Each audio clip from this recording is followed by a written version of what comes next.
Hey, what's going on, y'all? Welcome back to another one of our videos. Today, it's a great day. I'm finally introducing my project, 1972 Chevy Nova, to the channel. Now, I've had this car for a few months now, and I've done a little bit of work here and there, but I decided to be more active. Figured y'all want to see what I'm about to do, so it's going to be pretty cool. It's going to include LS swap, paint job, new suspension, wheels, tires, custom interior, wire harness, and much more. So if you're interested in Nova's old school muscle classic American cars, then this is gonna be for you. If not, if you like cars, this is still for you.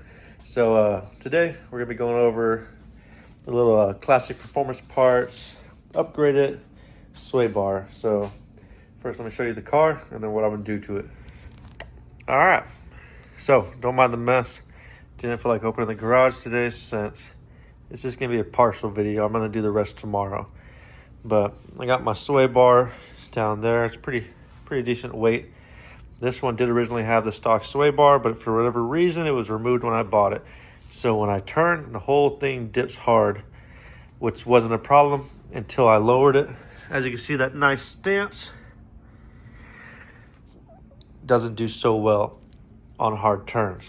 So that means I'm having to baby it on the turns, which a car like this, you don't baby on turns, you rip hard. You can see the custom vents I cut into it. Yes, those are cut in. Yes, they are functional. I'll go ahead and pop it open so you can see.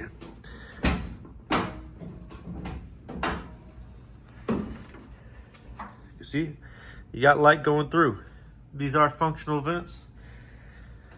And there are spots where if rain goes through, it's going in parts that don't matter.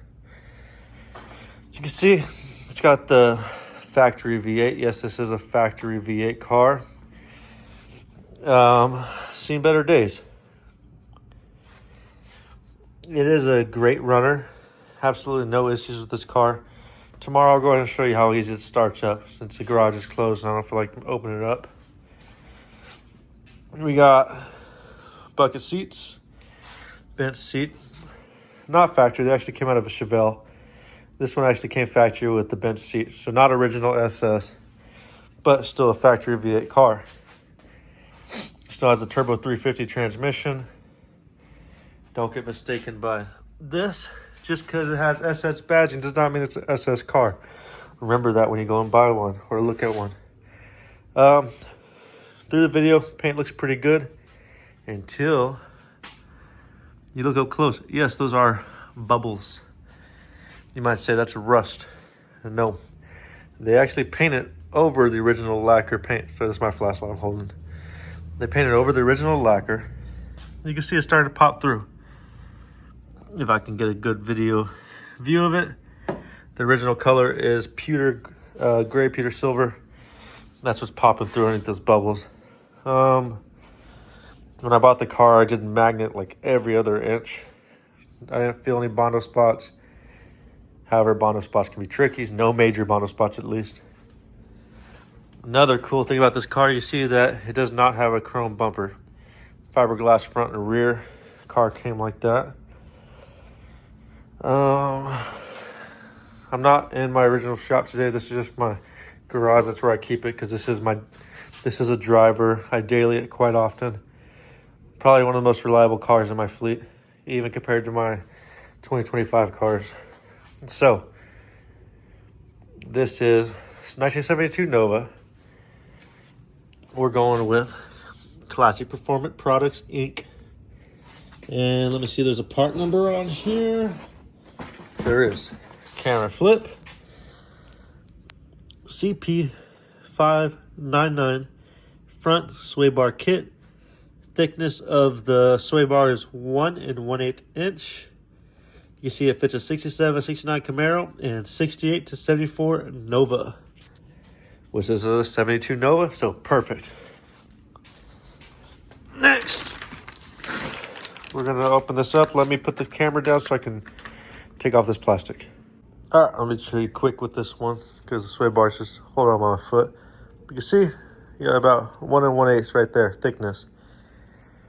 Now let me put this tape measure down. And it's all a nice, seems like a powder coat. That seems to be the common, is a powder coat. So let me set this down to where it doesn't get scuffed up, because it is a brand new nice part. And we like to take care of our nice parts. I think this kit was like $120 on eBay. I'll provide the link. But it comes with a nice, decently nice instructions. Basically says from the passenger side, and tells you how to remove your old one. Previous owner was kind enough to leave the factory sway bar bolts. I have no idea why he would remove the front sway bar. Only thing I could think of was, I'll provide a picture. It's going to be a pop-up. But this car was sitting, let me see. See this fender lip on the tire? When I first bought it, this lip was probably about right here. Huge gap. It looked like a gasser. And I was like, what's going on here? Did he put big block springs or something? No. When he put the springs back in, or whoever put the springs in, I have receipts from him from all the shops. He took it to Firestone a lot. I don't know why. I would never trust Firestone with a classic car. That's me personally. Nothing against Firestone. I think they're a good tire shop, and that's basically what they should stay. But he has receipts from them showing he did the suspension work. And when I got the car, bought it from him, it drove great, no problems. But I put the lowering kit in, and it dropped 8 inches, which it was only a 1-inch lowering kit. So I checked the inside of the spring pockets, and it was sitting on the lip before the top pocket. So that's something that anyone that's messed with these old springs knows is a possibility. The springs don't always want to sit in the right pocket. So this was barely sitting at any time. Any crazy bump, it could have popped in place and dropped me hard. Thankfully, I was blessed with the knowledge to know where to look for, and was able to fix it. But enough about that. I'm going to get a better video of this out in the sunlight, but that'll be after the sway bar's installed. So for now, I'm going to jack this up, take the wheels off, and that'll be it for today. Tomorrow I'll come in, finish the rest of this. But in the kit, you also get this part because of the sway bars, the bushings, the mounts, and there's no spacer. Sometimes they come with a sway bar mount spacer. This one doesn't need it, I don't believe. So I've noticed a lot of videos they don't end up using them on these lowered ones. But in case y'all are curious, this is the 2-inch lowering suspension. And where's my flashlight? There it is. Oh, let me get in the car. I'll show you real quick.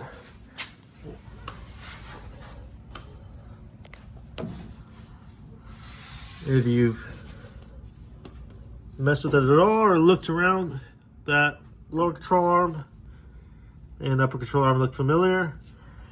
Those are the eBay special control arms. I think I paid $200 for the set. And you know what? They dropped in perfectly. Not one problem with them. And I've been driving it, put a lot of miles on it, high speed, everything. And I've had 0 issues with the eBay ones. I'll put those links in the descriptions too. But all right, I'm going to jack it up, pause the camera while I do that because I'm by myself. And now go into more detail.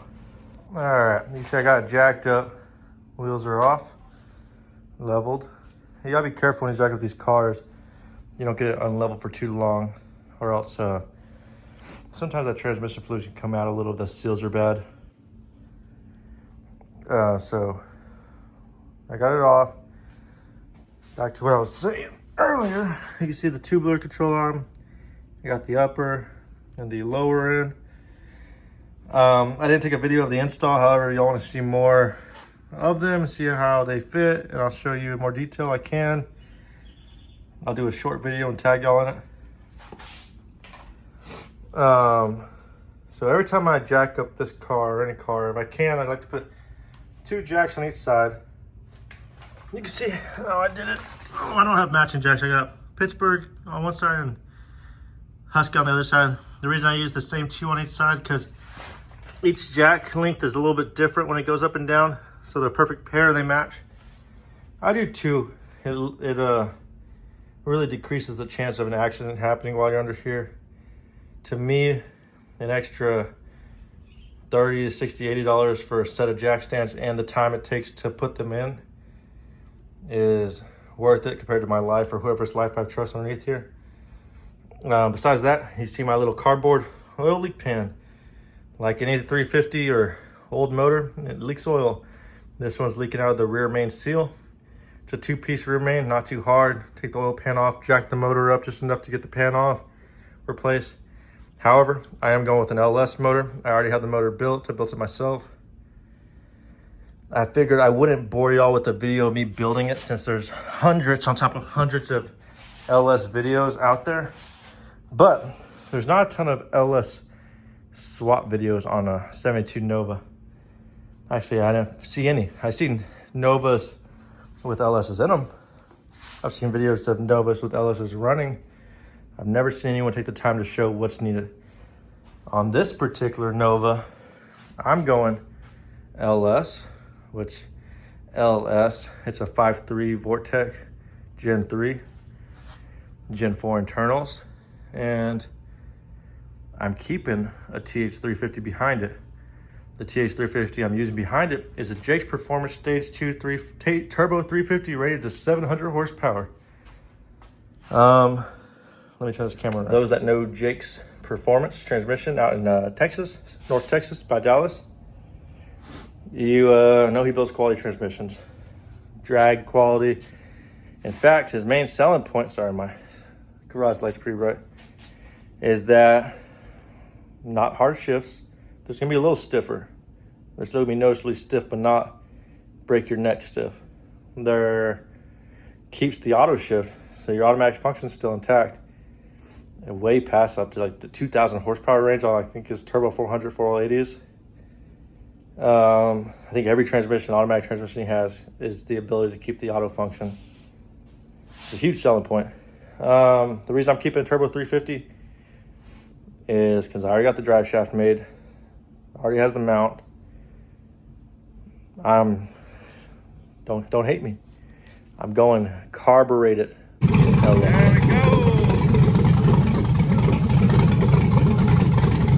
Not EFI. I know I've done EFI in the past, but I figured I'd give carbureted a try since it's so popular now. And honestly, fuel system, everything on this car is already made for a carbureted motor. So I take this 200, 250 horsepower, 350 at most. I mean, it's got a 4-barrel and long tube, so I'm sure some people say it's a 400 horsepower motor, but it won't spin the tires without some water on them, so it's pretty slow. I'm sure that's also the rear end gearing, but it's a pretty slow motor. It's a great motor. It's the most reliable motor. Like I said, it's super reliable. I love it. I'm going to keep it and put in something else. Just not a Nova.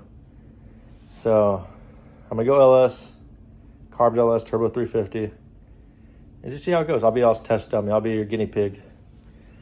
I'll give you my honest opinion since I'm doing all my work. There's no sponsors involved. It's all me. A little help from my dad. That's about it. But enough about that. Y'all came here for the soy bar, so I'm just excited to talk about this car and everything I have planned for it. Which, if you follow the channel, you'll see a lot more of it. I'm going to try and stay consistent. It might be something small, it might be something big, it might be just me talking. But, all right, I'm going to go ahead and I'm not going to do the soy bar today because it's not going to be easy. Don't get it confused. It's not something that just slides in and out. Not like the stock one. The stock one's small enough to where it slides in and out. This one's bigger. You have to drop your lower control arm on the driver's side about an inch or two. Don't take it all the way off unless you want to. I'm taking mine all the way off because I'm going to put a 3/8 inch spacer to give me a little lift on the lip so that way I could turn harder. So 3/8 is more than enough gap what I'm going to need to turn harder and not rub, even with the sway bar. I'm already going to take it off, so I might as well upgrade. Or not upgrade, but I might as well install the part I'm going to have to install later to prevent rub, because I'm not going to roll these fenders if I don't have to. I'm not taking the inner fender liners out unless I have to, because all that does is kick up dirt, mud into your engine bay. Makes you look ugly. Some people have to. If I have to, I will. But if I don't have to, I'm not going to. So, first things first, jack your car up. It doesn't matter if you go from driver's side or passenger side. Instructions say passenger, it does not matter. Either way, the side you start on, you do not have to drop your control arm, but the side you're going to, which is the side you're going to end at installing, which you're sliding your sway bar to. So if you're starting driver's side and you're going to passenger side, then the passenger side, you would drop your control arm. And the best way to do that is remove your shock bolts from the top. Mount's fine, that's the easiest to get to, most likely. And then put a jack under your control arm. And then disconnect either your upper or lower ball joint. I recommend the lower ball joint. That way you don't have to worry about brake lines. But to each their own. You're not going to be dropping it so much that your brake lines should interfere. But then lower your jack slowly. Be careful. Don't lower it too much. That spring can pop out and kill you. Yes, it can. It's enough power too. It shouldn't come even close to coming out of a slow jack. But be careful. And slide your sway bar in. Just go slow, and then if you need a little more room, you need a little more room. But just be careful. Be mindful of where your spring's sitting. Because I'm going to show you a full removal of my spring. You don't have to do that. You can. You don't have to, though. It's a great time to upgrade either a lowering kit or worn out springs. But, okay, enough of this talk. You'll heard me ramble, safety and everything else. Blah, blah, blah. You know what to do. You're a competent mechanic. You came this far. Let's get to it. All right, sway bar's out. We're getting ready to install it now. You can see it goes up, down, kind of like a longhorn. That bottom dimple points to the ground. So exactly the way I have it right now is exactly how it's going to sit in the car. If it's upside down, you're going to hit and cause major headaches for yourself. So just look at this right now. If you don't care to read the instructions, it's fine. You're watching this video. That's what matters. Learn from my mistakes. Whatever mistakes I have, I will gladly share with y'all. Whatever problems I have, I'll share with you. So let's go ahead and get it installed the way it looks right now. All right, so here I am under the car. I'm going from the passenger side. You see I'm above the lower control arm. I'm sorry that I'm not getting this whole video in current time, like I said, by myself, but next, you do need to go over this hump. You need to go over that. That's gonna be the trickiest part by far. So move that dumb light out. Oh, it's not dumb. I love that light, but so that y'all can kind of see what I'm doing. All right, so I'm gonna try and move this heavy bar for y'all. You can see you gotta jangle it. You're gonna have some weird position. You can see right now my angle's pointed to the front of the car because that's the rear that way. So you might have to jack the car up more. It's best to jack up high because you're gonna have to turn it as much as you can to get over this hump. This hump's gonna be the hardest part. Once you're over that, you're smooth sailing until you get to the other side. So I gotta put the camera down, get it to the other side, and then lower that control arm. But remember, you're going from the passenger or driver control arm. This is 2 inches lower, so it's shorter. If you're on a stock one, it might be easier. But you're doing that over the control arm. Follow it through up above this hump by your balancer. Be mindful you don't go into your fuel lines or anything. And then all the way to the other side. Halfway done, right? Okay, I don't know if I'm the luckiest guy ever, or it's these new control arms or what, but this bar just slid all the way into the other control arm with ease. I'm talking about like no forcing, one-handed almost. Like, look, I bet I could reduplicate it. Oh, I put my phone down. I hope you can see it.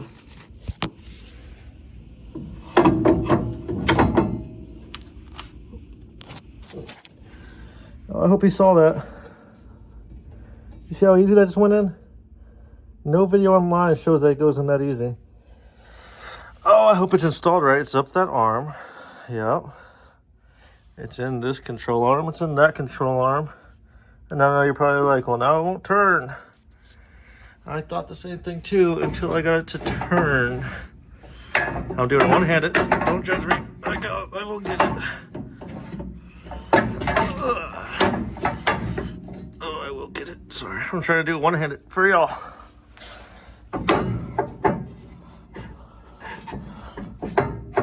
I promise I got it to turn. I think I did it this way, I think. No. just had it. There it is. There it's in. I'll show you. And then this one over here will be in too. There we go. Look, it's in. Obviously it needs to be bolted up, but shoot. This is the easiest install ever. I might be the best YouTube mechanic in the world. Bang. Bada boom. Bada bang. Boom boom. Wow. Let me get out of this mess. What did I tell you? What a perfect fit. Even lines up where the original bolt holes were. If that ain't a praise God moment, I don't know what is. Give it all to God. That's who helps me the most. Wow, that's such a blessing right there. Sadly, I still have to lower this. But now I don't have to worry about fighting this. I only scratched up my beautiful paint for you guys because I removed it and went back in. But I wouldn't be making this video if it wasn't to help y'all out. So I hope, I pray that y'all have as much luck as I did having this. You don't have to drop anything. If you want to follow it exactly the way I did, go through passenger side, jack your car up as high as you can, spin that loop-de-loop, maneuver it like a snake. It's only a 1 1/8 thick steel snake that doesn't bend. But I give it to CPP on this one. I mean, they made a good part, and ultimately give it all to God for helping me do this. So I'll finish buttoning this up for y'all, and we'll do that tomorrow because I'm gonna go take a shower. All right, I'm back at it. I'm gonna finish installing the sway bar. You can see it's been in. I did already drop this. Add my little spacer in it. I don't know where its other part is, but that way I lifted it up about 3 inches to level it out with for some reason the driver's side sat lower by about a 1/2 inch. But here's what's in the rest of the parts bags. We got that part number, of course, made in China. Lots of performance parts because of the hardware, sway bar links, and sway bar bushings that are, surprisingly, they're greasable. That's pretty cool. And it comes with some cheap cinnamon roll jelly. No, that's some type of grease, but I guess it's like lithium grease or something. So if you're using this style, don't mind the hammer marks, it wouldn't set free. If you're using this style 2-inch drop eBay bracket, the sway bar will sit right here in this hole. So the forwardest mount, you can see the stock bolts are still in there. For whatever reason, they took off the old sway bar, never installed it. So look for, let me move my light. Look for those holes. You can see where they would be in comparison to the spring pocket. And then this is gonna sit just like that. But before moving it, let's go ahead and get our end link in. And to do that, it's pretty easy. Look for the part that's threaded. That's the part that's gonna go on top. The part that's not threaded, that goes on the bottom up. So if it's in the car, it'd be like this. And this little bushing is just to keep the gap after everything's tight. So I'm gonna go ahead and install and show you. Now I got the sway bar end link temporarily installed, you can see. So you can see it's the exact same as the package. You got one bushing on top, one bushing on top, bottom, spacer, washer, bushing, or sway bar, bushing, cap, nut. I guess if you wanted to, you could put the nut side on the bottom too. It does not matter. If you want it for, I guess, show, you want just the bolt showing and down. Up to you. It does not matter. It won't rub because it won't be any lower than your wheel or your disc brake. Next, we're going to install this. Now it comes like this. That does not mean you have to slide it over and try and work it. No, just pop it out. It's a split, see? And it has a hole that goes for the Zerk. So the hole's centered, the Zerk's centered. It doesn't matter if you which side you put the split on, but you just open it up, put it over, and it'll be down like that going up to the flat spot. It gets sucked in with that hardware. You got bolt washer. I highly recommend you put some blue Loctite on this. Well, sadly, the first thing I noticed, the bolts they sent are way too small. Look how different that width is. These bolts just go right up in the body, the frame holes. So I hope you have the factory hardware, because I'm not sure what thread it is, but that's pretty shameful. But that's kind of what you get with those made in China parts sometimes, is not quality. But if that's my only issue, fingers crossed, then I'm good with that. Messes the company, maybe they can get it fixed. I did in fact order the right one. Maybe other models have this size bolt, maybe mine's the only one. Maybe someone re-drilled the frame at one point and tapped it, but I'm not sure. These look like factory bolts to me. But just a heads up, guys, you might need bigger bolts. All right, so I got the driver's side temporarily installed, passenger side temporarily installed. There is that gap right there. I'm thinking it will level out when there's weight on the vehicle, hopefully. Actually, you can see the hole doesn't line up perfectly. Now, when you run into this, a good little pry bar, maybe not this long, this one's a little excessive, but it's the only one I have in this garage. All the rest are at the shop. I'm a little exhausted, sorry. But, so what you're gonna wanna do is you're gonna wanna pry at it while also getting your bolt started. It's gonna take a little time, but that's where a little pry bar right here would have been good, just to be able to wiggle it. But I'll make it work. So just keep that in mind. You're probably gonna need a pry bar, long screwdriver or something. This part was also hitting, so I had to pry right here and push down to get this bushing over, because the more stuff you start putting on, the tighter it's gonna get. It's already real tight, so I'm real happy about that. I'll put some touch-up paint on it later, but to be honest, a lot of this needs touch-up paint. You see where I kept hitting right here to get it in place.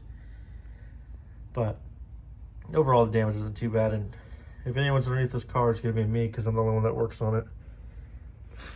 But yeah, so let me go ahead and do that. Yeah, my double jack stands, double safety. I want to show you one little thing that I ran into. It's always important to test your clearances. So, especially with weight on wheels. So I got this jack stand. It's basically producing a weight on wheels simulation. And you can kind of see there's a rub mark right there on that sway bar end, right? This bolt's hitting. And I'll show you. Let me turn the wheel. All right, I got the wheel turned. Let me see. Sorry. You see exactly where it's hitting, right? It's rubbing right underneath it. And that's not going to do any good. So, my fix is cutting that stud down just a little. I'll show you the other side. All right, now you can see this side's all the way turned. And I cut that bolt down. You can see now we have about a 1/4 inch clearance. That should be good because that's at full lock. And weight on wheels again. So that should be good. Now I'm gonna go ahead and cut the other side. I don't know why this isn't factory disc, but the bolts were just a little long. We'll see, I don't know why. It didn't come with any spacers to drop that sway bar down. I might have to buy one later, but I looked, and if I lower it, it's gonna hit the center cross member. So hopefully this fixes it. If not, we'll be back at the drawing board. Not a big deal. We can always fab something out to make it work, but cutting a bolt down is the easiest thing. All right, it's finally done. It is back on the ground. With before the sway bars, it was at 24.5. So I added the puck. And now I measured it at 25 inches, which is perfect because I like to corner hard.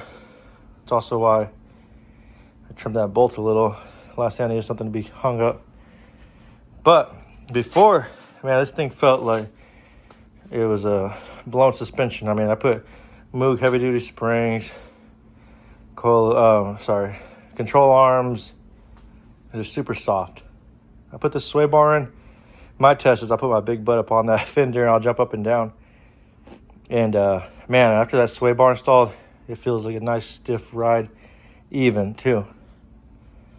And we don't have any more sag on because before I turned hard, it would kind of settle more to the driver's side, I guess. That's because also where I'm sitting, because I'm 200 plus pounds, so I'm sure all that weight on one side, after a while of bouncing and stuff, it shouldn't have. That coil should have bounced back, but I guess that's where it sagged. But I'm happy with it now. I don't know if you can see a little.